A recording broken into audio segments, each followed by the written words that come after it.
Hi guys, welcome to Zest for Life Barcelona. We are streaming live at 6 p.m. Spanish time, Barcelona time, from a beautiful, amazing, newly opened lounge and restaurant called Karma. Yes. Which is situated in Sarria, very beautiful part of Barcelona. Yeah. Do you remember the street? Calle. Well, something with an S. We'll put it below there. Yeah, we'll put it below there. But basically, you know, the closest train station is Montaner. For those of you who are locals here, you have to visit it. Super chill vibe, relaxing music, nice colors, nice lighting. Yeah, it's very loungy. Yes. And we're actually enjoying delicious cups of tea. And also some beautiful tapas, like Indian tapas. There's like snacks pakora and samosas, some chicken lollipops I've already had, not for Vesna, but for me. Yeah. And I had some lamb as well, which was really good. My last name means lamb in Italian, so I let myself have lamb. So it is delicious. I'm really happy to be here. I want to thank your friend and the owner to the lounge and restaurant Karma for giving us the opportunity to stream live from here and to enjoy this delicious food. We give our love to Sherry. She's over there working. Yeah, she's busy working. Maybe at the end of the show we can show people around. There's a beautiful Buddhist thing on the window here. We can show you. Like a mandala. Yeah, kind of a mandala on the window. It's a really relaxing vibe. We'll show you guys a little bit more later in the show. Yeah. So, let's get zesty. Yeah, let's get zesty. Come on. We have quite juicy topics to discuss, you know, and we will be focusing on addiction and all different forms of addiction. But before we dive into that, let's first discuss and see what's new and good. We always talk about what's new and good. Yeah, you know. So for me, we were talking just before we were on live about I'm getting so much out of the meditation teacher training that I'm doing. So I've been like just trying out all these different techniques. I've been giving free classes online. So if people are interested, they want to come and learn a bit of meditation, you can always comment below. So I learned about a new one called the Silva method, which I had never heard of before. And I'm pretty savvy on, you know, kind of conscious living things and meditation things. I've never heard of this guy before. And apparently he's been around for decades and I don't even know if he's still alive. From what I read, I think it was established somewhere in the 60s. Yeah, in Laredo, Texas, this guy. I don't.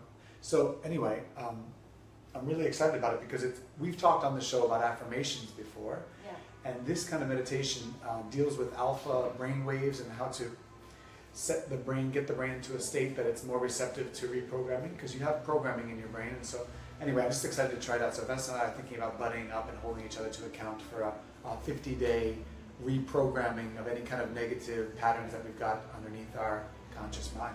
I think it's a good calling for me because when I saw the message yesterday, it was like a calling because for quite some time now I've been saying, okay, I need to get back into meditating, but it's been hard to create a routine because it takes about 21 days to create some form of a habit. So it's been difficult to start on my own, or I'll start for a couple of days and then I'll just forget about it.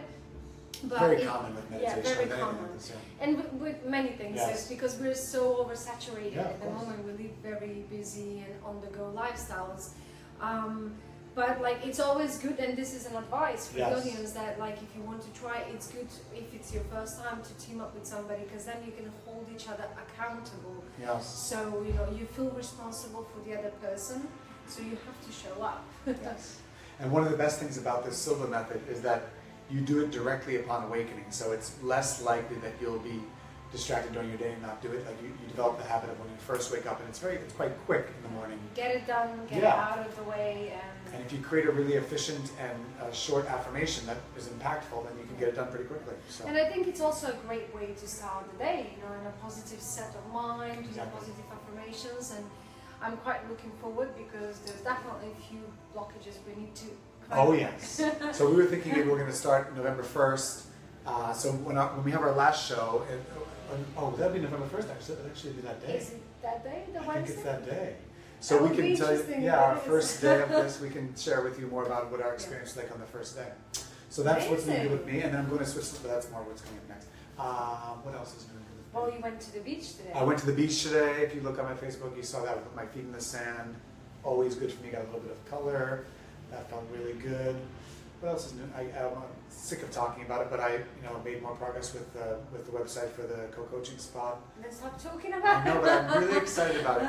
I had my first conversation with a potential person who might be interested in doing it yesterday. I found it was so natural for me to share about it, and I'm just really excited. I think that's the next phase. Well, like what they say, when it flows, it's because you're doing the right thing. Exactly. There's flowed, no man. effort in what you're doing. It flowed yesterday so smoothly and easily. So that's what's new. What about you, Vesna? Nice. Myself, I had a pretty good weekend. I love road trips, so I took the bus to Perpignan, from Perpignan with a car all the way to... BlaBlaCar. No, No? BlaBlaCar. Okay. We actually borrowed a car. To Tarbes, which is after Toulouse, visiting friends that recently moved into a house. They had some party celebrations, so it was nice to get out of the atmosphere that in Catalonia, the intense atmosphere, because originally it was going to be on Sunday. There was some other manifestations as well, so it's good that I was away from it. Yeah, there was a large manifestation. There was a large demonstration here in Barcelona that was more pro-Spain. On Sunday there were a lot of people also. Pro-Spain and pro-Catalonia, I think it was both. more about unity. Just people, I think people that were, they are, well, different people have different opinions, but there are people that are proud to be Catalan and also want to be part of Spain and also want to be part of Europe. And I think that's at least what I understood was the message on Sunday. And everybody were dressed in white. Yeah. That was on Saturday. They were dressed in white, but there was another manifestation further continuing of the previous one on Sunday. Yeah. But speaking of the weekend, so it was nice to get out. I love being in a car, just listening to music and just looking at landscapes, and France is beautiful. Of course. For that, so everybody knows it's beautiful. It's got beautiful landscape, so it's always good to drive in a car around France. And the weather was lovely during the day. I think it was the same here. It's getting colder now in the evening, but during the day it was amazing. So I also enjoyed some sun. What about some French wine? Any French wine? Yes, I did enjoy lots of French wine. Okay. This is the when it's good to be bad version of Vesna. Yeah, when it's good to be bad version. When you're in France, have some wine. And the only time I do actually have cheese in when I go in France. Oh, you had some cheese as well? Yeah, of course. Okay. It's French. And Wow. this is the right type of cheese. Of course. Oui, monsieur. Oui, madame. Lovely. Okay, good. So that was my weekend, and what's been happening since Monday? Not much, just getting back into the rhythm, like you do always feel a bit tired if you've had like a party weekend. Woke up a bit feeling a bit lazy, but I didn't give myself a hard time. I allowed, the process of the detoxification to take its place. I've been off coffee for 3 days. That's big, folks. I used to drink 1 to 2 very rarely a day. But I'm already noticing the changes, like I'm sleeping better, and like I see like there's so much dark circles, on the eyes. However, the bowel movements the bowel been movements are not happening. Yeah, because the caffeine usually makes you It's a bit of a stimulant that way. go to the to the loo. So I'm just trying to increase the water intake. I've replaced the coffee with matcha, which I love matcha. We spoke about this before. And I'm really enjoying. I made myself today like a massive jar of water full of chia seeds, a bit of flax seeds as well, and fresh aloe vera gel. Yeah, fresh straight from the plant. A couple of slices inside. It makes a bit the texture to be a bit slimy and stuff, but it has to be a jelly type of texture in order to be able to get things moving. Yeah, get things moving, pass through your intestines, and basically just like absorbs all the toxins that are attached to your intestinal lining. So it's very good for detox. Oh. So that's me. That's doing good. Yeah. Fantastic. Now we have.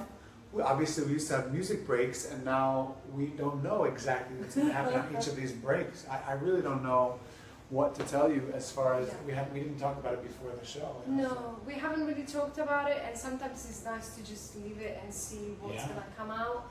Today's topic is focused on addiction and different aspects of addiction, so we can have like a physical, mental, spiritual, food addiction, drugs addiction, all sorts of stuff. Emotional addiction is very also taking place a lot.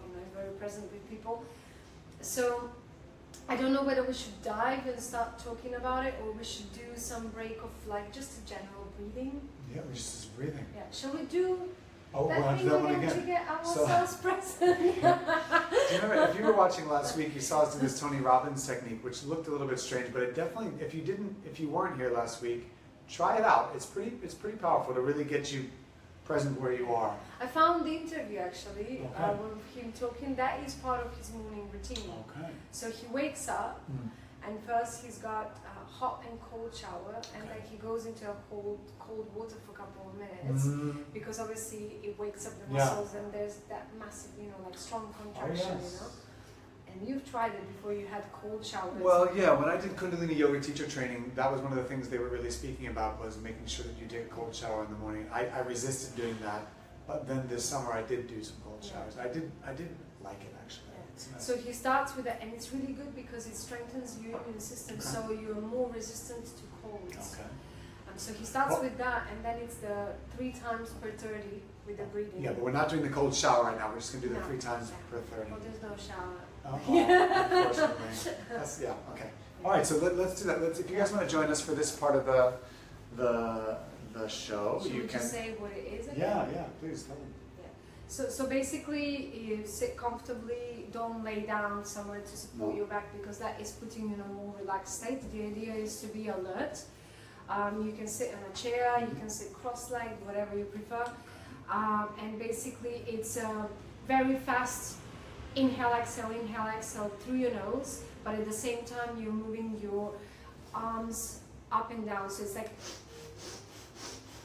so we do this 30 times. 3 times 30. Yeah. 3 series of 30 repetitions. And breathing in when you go up. So you breathe in when you go up, and you exhale when you go down. And then between each series, we do like a slow breathing, or once, twice, and then we go again and again and again, and then we just relax. And the idea is to observe what's happening with your body at the moment when we stop. Where you are at the moment. How present do you feel? Does anything move inside? Because this is the second time, I'm going to ask a couple more questions because I want to make sure I'm doing it. So the fingers are staying straight. You're not grabbing. No, you're not grabbing. You do. Pretty weird stuff. But I'm going to do it again because last time I did notice it was. I liked how I felt afterwards. So let's do it. Let's do it. Here we go. But you're going to count. I'm going to do the count. Here we go, folks. You ready? On 3 we begin. Okay. So on 1. Eyes closed. Eyes closed. Yeah. On 1, 2, 3.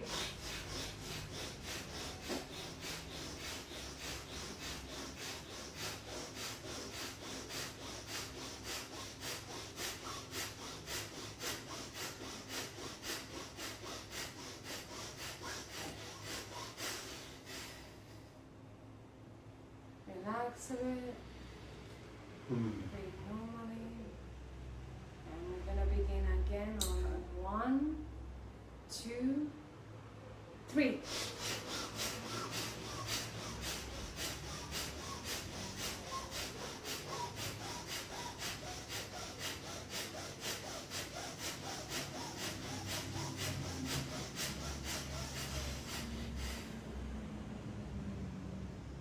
Breathe through.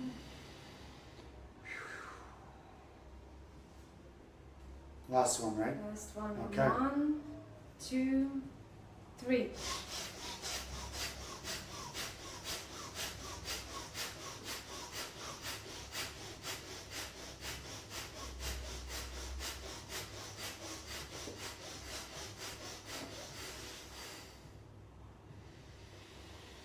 Take a deep breath in. Exhale. Another. And one more.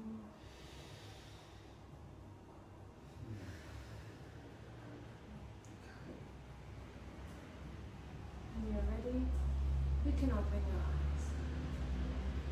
First thing I want to say, if you're coming to the Karma restaurant, a lounge and restaurant, don't expect that that's going to happen. It's just that we happen to be here. But that's, I guess you could, if you come in, you could do a little thicka. I think in the Punjabi, it's like one of the dances actually is one of these little twisting of the, but that was not that. So it was totally nothing related to the fact that we're here at the Karma Lounge and Restaurant.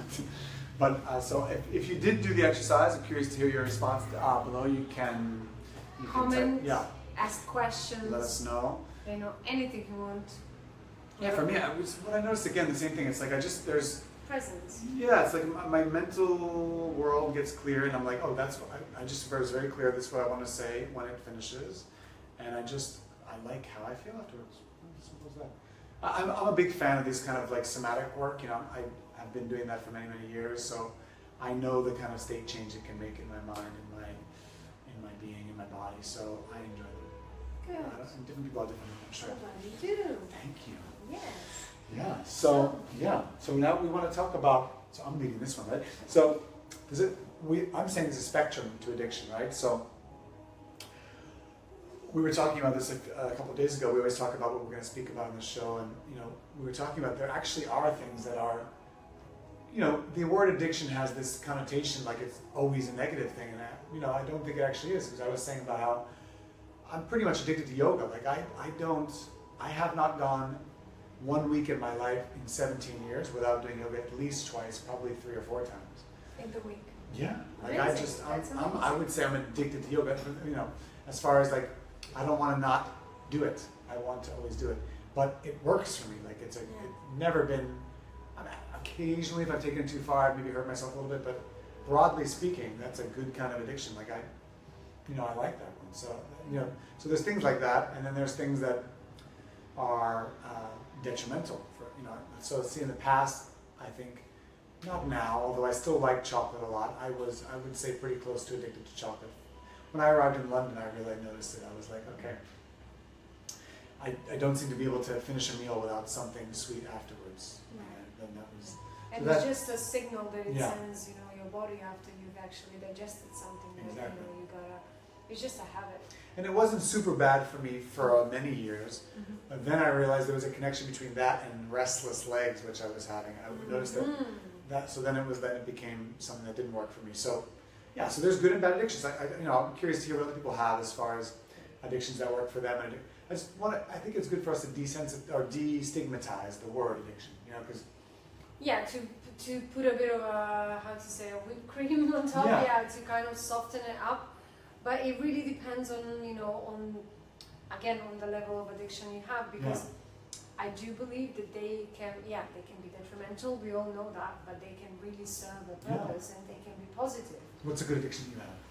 Well, for example, I'm addicted to training, like physical activity. Like I've done it since the age of 9. Yeah. From starting first couple of years of training karate, then dancing, then tennis, and then it was the fitness. Got into the fitness, got into running. I was running for 15 years. And that's then where then it turned. That's when it turned, and you realize how addicted you are to that. You can't leave it. Well, I kind of knew, but I didn't know how emotionally it can actually affect me if I don't have it as part of my life. So the physical habit and addiction was having an emotional effect that was good, and then when you couldn't run, you realized there was a challenge with that. Well, it was a challenge because you become so attached to that running, because like I was used to every single morning wake up, brush my teeth, get dressed, go up to Montreal or whatever trail I used to use, 45 minutes to 1 hour, and it was my time when I feel completely free. My time when I set the day, when I rearrange, when I put things together, my time when I actually get all the negative and the rubbish out of my system, and my time where actually, it creates endorphins in your mind and you really feel good after that, the runner's high. Yeah, of course. I felt the runner's high quite a few times. Yeah, I know a lot of people that get addicted to that runner's high for sure. So it's amazing. Yeah. So what happened is that September 2014, I was diagnosed with herniated disc. 3 of them bulged, L4, L5 and S1. Not necessarily that was to do just with running. I'm sure that it contributed, but it, you know, I think when it comes to chronic conditions, they don't just pop up overnight. You know, this is a combination of many things that has just been piling up over the years. You know, posture is important, the right trainers, stretching, non-stretching, emotional blockages that we have that can affect our lower back. If you had some fall and trauma and things like that, but we're not going to go deep into that. Going back into being addicted to running, which is a lovely addiction. So when I went to the doctor, I was told to stop running. I was also told that it's not good for me and then I will probably never be able to. I shouldn't do it anymore. And that was a shock because it's like my good morning, you know, my good morning prayer. And I was giving all sorts of medications, you know, painkillers and anti-inflammatory tablets, and they were like, okay, so you take this and this, I don't know how many types of tablets per day for 3 months, and then if the pain doesn't go away, come back, then we'll start maybe with the possibility with steroid injections, and if that doesn't work, then you gotta go under operation. Surgery, and then I was like, what? Right, so I did 3 weeks of physio as well. I didn't took the tablets, I took them maybe for a month, but I was like, you know, like my body is responding in a really bad way of all these chemically induced things that I'm putting inside, you know?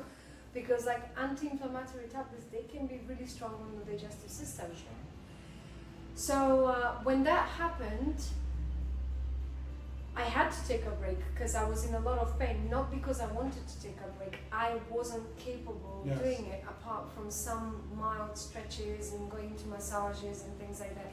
Yet I was still stretching, so it was still some form of a physical activity because I was so addicted to that. My body needed to do something every day. My body needed to move. If I didn't do that, it was almost like feeling not worthy enough, like you haven't completely lived your day. And but no matter what else I did as a replacement, it wasn't as good as the running. So it blocked me physically, it blocked me from enjoying life every day. It affected me emotionally. I wasn't feeling good about myself. I gained weight.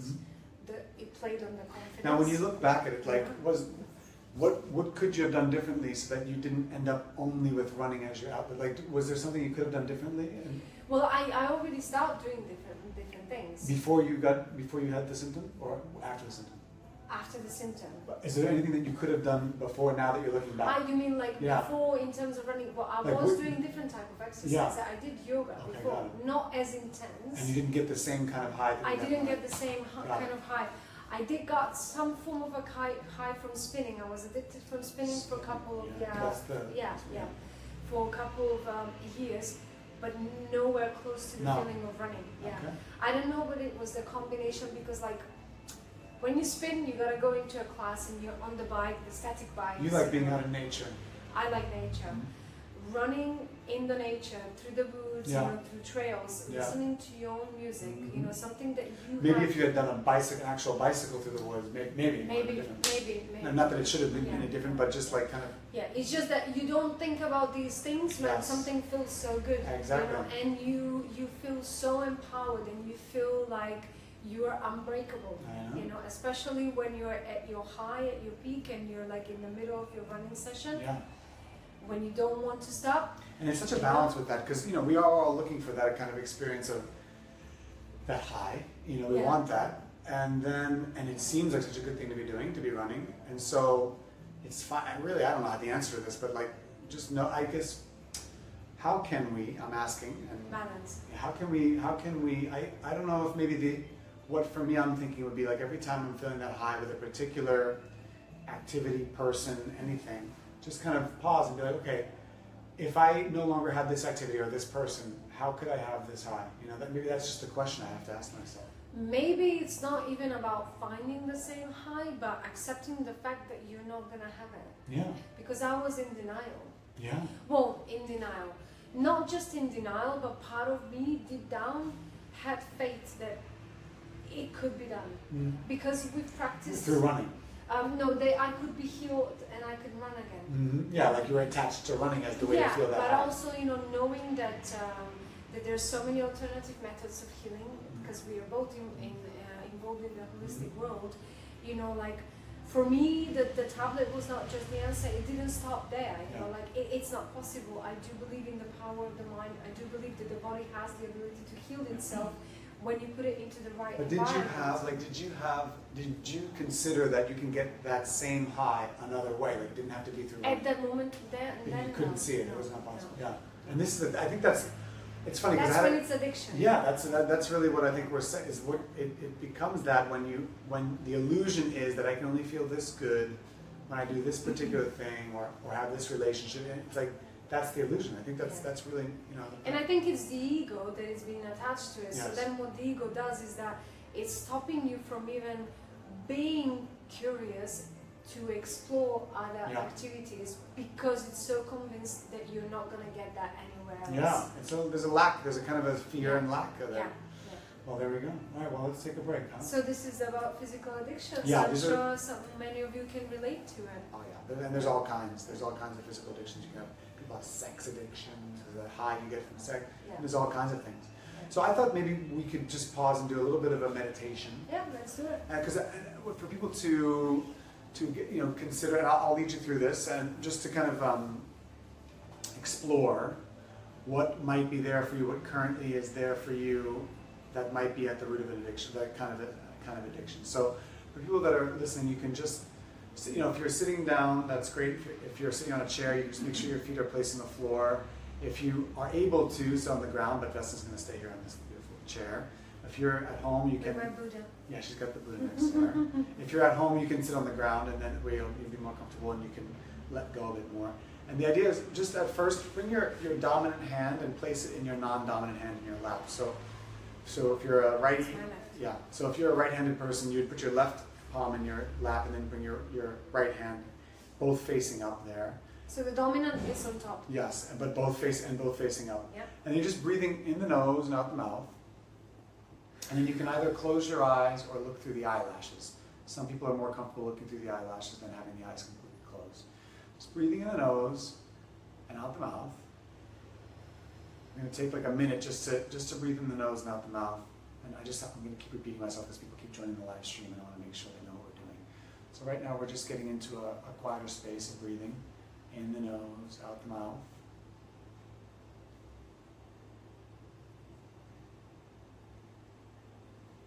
So we're going to do a kind of guided visualization exercise. And this is how we're going to do it.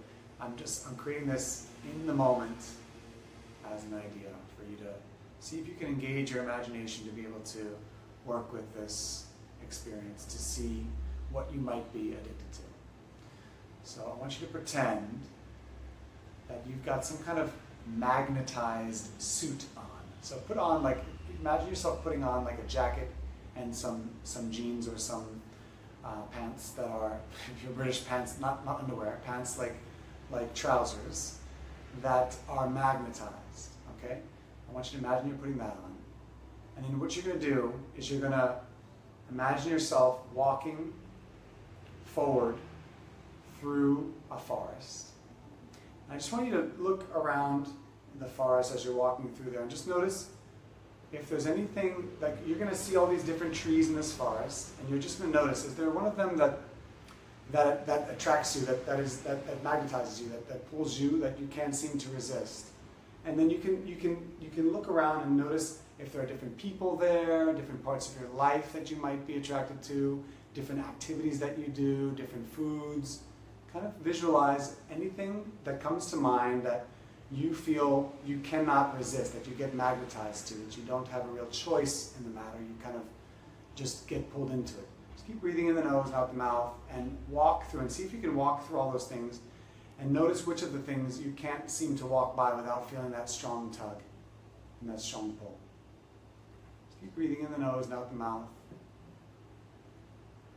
And you might see faces of people, you might see particular foods, you might see activities that you do, things that you don't know that you could do without. Keep breathing in the nose, not the mouth. Keep walking. And you'll feel a pull sometimes in your arm or your leg. Keep walking through this forest. Go for another 30 seconds or so, just breathing in the nose, not the mouth.